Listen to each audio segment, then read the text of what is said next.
Hello friends, नमस्कार. कसे आहात सगळे? मजेत ना? मी सीमा पुन्हा एकदा तुमचं दीपस्तंभ माइंडसेट या यूट्यूब चॅनलमध्ये स्वागत करीत आहे. आज आपण बोलणार आहोत जग बदलणाऱ्या पुस्तकाबद्दल. ज्या पुस्तकाने माझं आयुष्य 360 डिग्रीमध्ये चेंज केलं त्या पुस्तकाबद्दल. त्या पुस्तकाचं नाव आहे the power of your subconscious mind, म्हणजेच अवचेतन मनाची शक्ती. हे पुस्तक सांगतं की तुमचं मन, तुमचं भविष्य, तुमची परिस्थिती, तुमचं नशीब सगळं काही तुमच्या अवचेतन मनातूनच निर्माण होत असतं.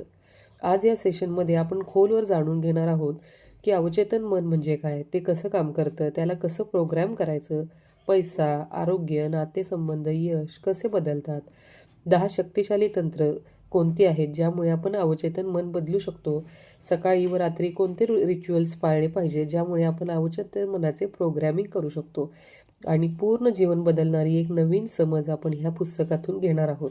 चला तर मग शांत बसा आणि ऐकून घ्या ह्या पुस्तकाची समरी.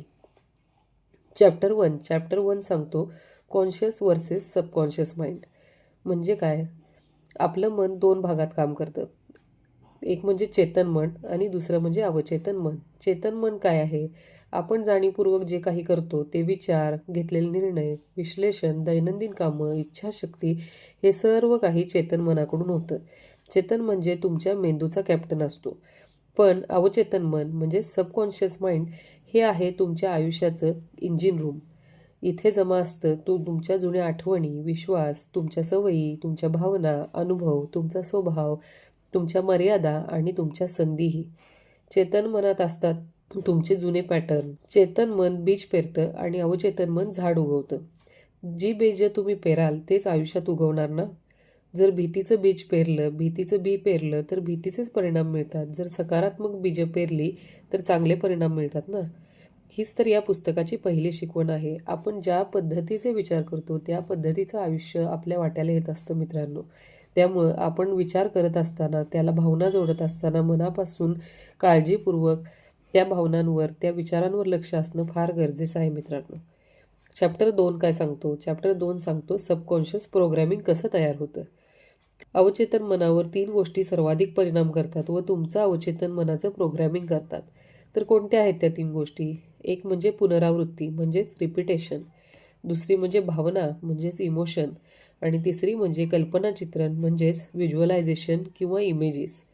म्हणजे तुमच्या अवचेतन मनावर कोणत्या गोष्टी परिणाम करतात? जर तुम्ही एकच विचार पुन्हा पुन्हा करत असाल तर अवचेतन मनात तो विश्वास बनून जातो आणि ती तुमची बिलीफ बनते. भावना म्हणजे काय? तर भावनेसह बोललेले शब्द अवचेतन मन खूप वेगाने स्वीकारतं आणि ते तुमच्या अवचेतन मनाच्या प्रोग्रामिंगमध्ये जाऊन बसतं. कल्पना चित्रण म्हणजे काय? अवचेतन मनाला शब्दांची भाषा कळत नाही तर चित्रांची भाषा कळते. अवचेतन मन चित्र समजतं, शब्द नव्हे. म्हणून तुमचं अवचेतन मन सतत विचार करतं, तू काय अनुभवतो आहेस, तू काय जाणवतो आहेस, तुला काय वाटलं, एखादी गोष्ट झाली तर तुला त्याच्याबद्दल काय वाटलं, या गोष्टीचा विचार अवचेतन मन करीत असतं. त्याच्या आधारेच तुमचं आयुष्य बदलतं. त्यामुळे कधीही विचार करीत असताना या 3 गोष्टींवर लक्ष असणं महत्त्वाचं आहे मित्रांनो. चॅप्टर 3 काय सांगतो? Thoughts become your reality. म्हणजेच तुमचेच विचार तुमची रिॲलिटी बनतात. डॉक्टर मर्फी जे या पुस्तकाचे लेखक आहेत ते सांगतात, what you think you become. तुम्ही जे सतत विचार करता तेच तुमचं वास्तव बनतं. जर तुम्ही म्हणत असाल मी काही करू शकत नाही, माझं नशीब वाईट आहे, माझ्याकडे पैसे येत नाहीत, हे वाक्य तुमच्या आयुष्याचं भविष्य बनतं. कारण अवचेतन मनाला खरं खोटं काहीही कळत नाही. तुम्ही जे सांगता तेच ते सत्य मानतं आणि त्याचप्रमाणे तुमच्या आयुष्यामध्ये परिणाम तुम्हाला बघायला मिळतात मित्रांनो. उदाहरणार्थ एका मुलीला नेहमी वाटायचं की मी लोकांसमोर बोलू शकत नाही. जेव्हा जेव्हा प्रयत्न करायची तेव्हा तिचं शरीर थरथरायचं, शब्द अडकायचे, घाम यायचा. का? कारण अवचेतन मनात तिचा विश्वासच तसा होता की मी लोकांसमोर बोलू शकत नाही. त्यामुळे विचार करताना विचार करून करा, कारण तेच तुमच्या आयुष्याचं वास्तव बनणार आहे मित्रांनो. चॅप्टर 4 काय सांगतो? तर विश्वासाची जादू. विश्वास म्हणजे अवचेतन मनासाठीचा आदेश आहे. तुम्ही ज्या गोष्टीवर पूर्ण मनाने, भावनेने विश्वास ठेवता, अवचेतन मन त्याला सत्यात आकारायला सुरुवात करते. जगभरात चमत्कार का घडतात मित्रांनो? किंवा काही आजारी लोक अचानक बरे का होतात? काही लोक अचानक श्रीमंत कसे होतात? काही लोकांना नशीब का साथ देतं? या प्रश्नांची उत्तरं माहिती आहेत का तुम्हाला? कारण त्यांच्या अवचेतन मनात त्या गोष्टीबद्दल दृढ विश्वास बसलेला असतो. त्या व्यक्तीला वाटत असतं की मी नक्कीच बरा होणार आहे. त्यामुळे विश्वासाच्या जोरावर ती व्यक्ती बरी होते. विश्वासाच्या जोरावर एखादी व्यक्ती श्रीमंत होते. त्यामुळे त्याला नशीब देखील साथ देतं. विश्वास काय करतो? विश्वासामुळे ऊर्जा निर्माण होते. विश्वासामुळे परिणाम निर्माण होतात आणि विश्वासामुळेच चमत्कार देखील होतात बरं का मित्रांनो. त्यामुळे तुम्हाला आयुष्यात जी गोष्ट हवी आहे ती खरी होणार आहे यावर विश्वास ठेवा आणि कामाला लागा बरं आजपासून. चॅप्टर 5 काय सांगतो? व्हिज्युअलायझेशनची पॉवर म्हणजेच कल्पना चित्रांची पॉवर. आता शांत बसा, डोळे मिटा, श्वास घ्या आणि कल्पना करा. तुम्हाला जे जे काही हवं आहे ते आधीच तुमच्याकडे आहे. व्हिज्युअलायझेशन म्हणजे अनुभव आधी मनात निर्माण करा आणि मग सत्यात उतरवा. ज्या वेळेला आपण डोळे बंद करून आपल्याला आयुष्यामध्ये जे काही हवं आहे त्याबद्दल कल्पना चित्रण किंवा एखादा चित्रपट मनामध्ये रंगवतो, त्यावेळेला आपलं अवचेतन मन त्याच्यावर नकळत विश्वास ठेवायला लागतं. कारण अवचेतन मनाला चित्रांची भाषा खूप चांगल्या पद्धतीने समजते. उदाहरणार्थ तुम्हाला घर हवं आहे, तुम्हाला नोकरी हवी आहे, तुमच्याकडे येणारा पैसा हवा आहे, उत्तम आरोग्य, शांत मन, प्रेम, आदर, गौरव, यश हे सगळं काही तुम्हाला जर हवं आहे, तर त्याप्रमाणे व्हिज्युअलायझेशनचं बीज तुम्ही मनात पेरलं पाहिजे. त्याप्रमाणे त्या प्रकारचं व्हिज्युअलायझेशन तुम्ही सकाळी जेव्हा तुम्हाला जाग येईल त्यावेळेला पहिल्यांदा जाग आल्या आल्या व्हिज्युअलायझेशन केलं पाहिजे किंवा झोपतेवेळी ज्यावेळी तुम्ही झोपेत जाणार आहात त्यावेळी त्या गोष्टीचं कल्पनाचित्र जर तुम्ही रंगवलं तर तुमच्या सबकॉन्शियस माइंडला ती गोष्ट अधिक चांगल्या पद्धतीनं समजते. त्यामुळे आपल्याला हव्या असणाऱ्या गोष्टींचे कल्पनाचित्र मनात रंगवायला सुरू करा मित्रांनो. चॅप्टर 6 काय सांगतो? हेल्थ आणि सबकॉन्शियस माइंडचं नातं काय आहे ते चॅप्टर 6 सांगतो. ज्यावेळेला आपल्याला ताण येतो त्यावेळेला आपण आजारी पडतो.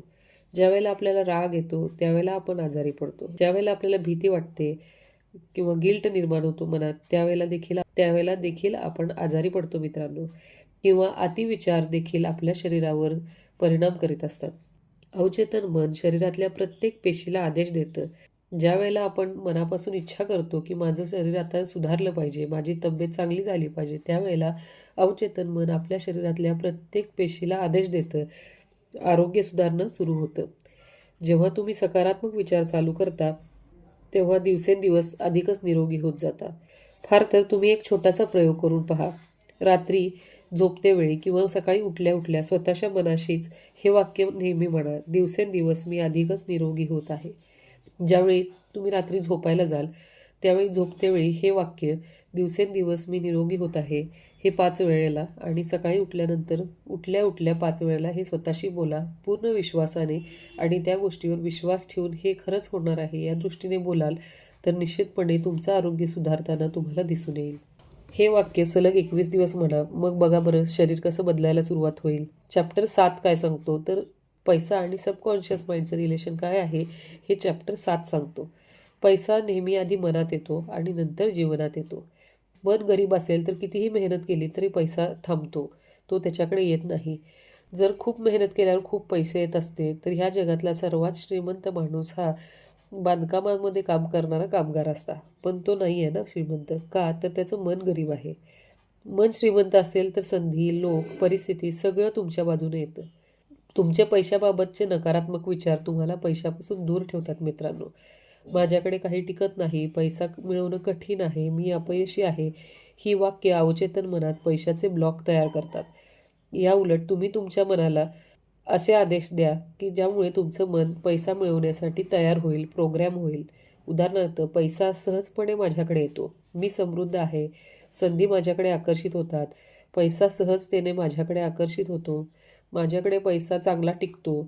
या पद्धतीची वाक्य तुम्ही रोजच्या रोज सकाळी उठल्यानंतर आणि रात्री झोपताना सलग 21 दिवस म्हणाल तर तुम्हाला लक्षात येईल की त्या पैसा मिळवण्याच्या संधी तुमच्याकडे चालून यायला लागतील.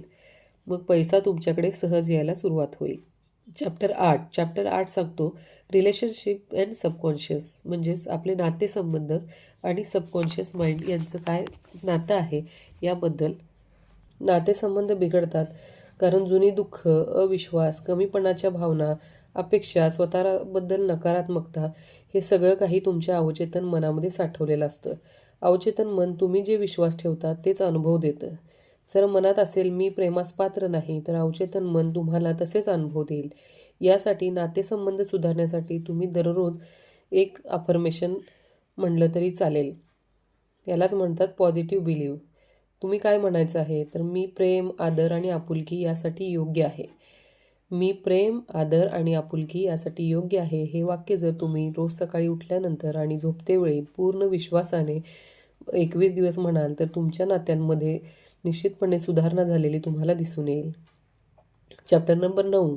चॅप्टर नंबर 9, भीतीचे नियंत्रण. भीती म्हणजे काय आहे तर निगेटिव्ह व्हिज्युअलायझेशन. आयुष्यामध्ये पुढच्या टप्प्यावर काहीतरी वाईट होईल हे ज्या वेळेला आपण व्हिज्युअलायझेशन करतो किंवा ह्याचे कल्पनाचित्रण करतो त्यावेळेलाच आपल्याला भीती वाटते मित्रांनो. मग भीती म्हणजे काय आहे तर निगेटिव्ह व्हिज्युअलायझेशन आहे. भीती भविष्य वाईट होईल अशा चित्रातून तयार होते. ती संपवण्यासाठी काय करता येईल? ती संपण्यासाठी आणि सुरक्षिततेची भावना मनामध्ये निर्माण होण्यासाठी रोज तुम्ही स्वतःला सकाळी उठल्यानंतर आणि झोपतेवेळी 21 दिवस मी सुरक्षित आहे, माझं मन शांत आहे असं जर सांगाल तर तुमच्या मनातली भीती कुठल्या कुठे पळून जाईल मित्रांनो. चॅप्टर नंबर 10 काय सांगतो तर क्षमाशीलता म्हणजेच फॉरगिव्हनेस. क्षमा म्हणजे मी तुला माफ करतो नव्हे तर क्षमा म्हणजे मी माझं मन मुक्त करत आहे. आपल्या आयुष्यामध्ये अशा अनेक गोष्टी असतात, अशा अनेक व्यक्ती असतात ज्यांनी आपलं मन कधीतरी दुखावलेलं असतं. तर अशा व्यक्तींना माफ करणं म्हणजे त्या व्यक्तीला सुटका देणं नाही तर त्या व्यक्तीपासून आपली सुटका करून घेणं आहे मित्रांनो. ज्यावेळेला आपण अशा गोष्टी मनामध्ये धरून ठेवतो त्यावेळेला त्या सबकॉन्शियस माइंडमध्ये रिपीट होतात, पुनरावृत्ती करतात आणि तशाच व्यक्ती पुन्हा पुन्हा आपल्या आयुष्यात येत राहतात. ज्यावेळेला आपण त्या गोष्टींना, त्या व्यक्तींना माफ करून टाकतो त्यावेळेला आपण स्वतःला मदत करत असतो, त्या व्यक्तीला नाही. तर अशा परिस्थितीमध्ये तुम्ही रोज सकाळी आणि रात्री झोपतेवेळी 21 दिवस मी सर्वांना क्षमा करतो आणि स्वतःलाही क्षमा करतो असं जर म्हणाल तर तुमच्या आयुष्यामध्ये ज्या व्यक्तीने तुम्हाला त्रास दिला आहे, ज्या व्यक्तीने तुमचं मन दुखावलेलं आहे त्या व्यक्तींना तुम्ही नकळत माफ कराल आणि आयुष्यामध्ये पुढचा प्रवास देखील सुरू कराल. चॅप्टर नंबर 11 आहे स्लीप प्रोग्रॅमिंग म्हणजे झोपेचं प्रोग्रॅमिंग. झोपण्यापूर्वी 5 मिनिटे अवचेतन मन सर्वात जास्त सक्रिय असतं. या वेळेला तुम्ही बोला की मी शांत आहे, माझं आयुष्य रोज सुधारत आहे, मी समृद्ध आहे, मी योग्य आहे, माझ्या इच्छा पूर्ण होत आहेत, मी सुरक्षित आहे, मी सर्वांना माफ करीत आहे, मी स्वतःला माफ करीत आहे, माझ्या आयुष्यामध्ये चांगले नातेसंबंध आकर्षित होत आहेत, माझ्या आयुष्यामध्ये पैसा सहजरित्या उपलब्ध होत आहे, माझ्या आयुष्यामध्ये सर्व ठिकाणाहून पैसा आकर्षित होत आहे. या प्रकारचे तुम्ही अफर्मेशन जर रात्री झोपताना बोला काही दिवसांनी तुमचं भविष्य निश्चितपणे तुम्ही बदलू शकाल मित्रांनो. चॅप्टर नंबर 12 काय सांगतो तर मॉर्निंग रिच्युअल म्हणजे सकाळी आपण काय करायचं आहे हे सांगतो. तर सकाळी उठताच खोल श्वास घ्या आणि म्हणा आजचा दिवस माझ्यासाठी उत्तम आहे.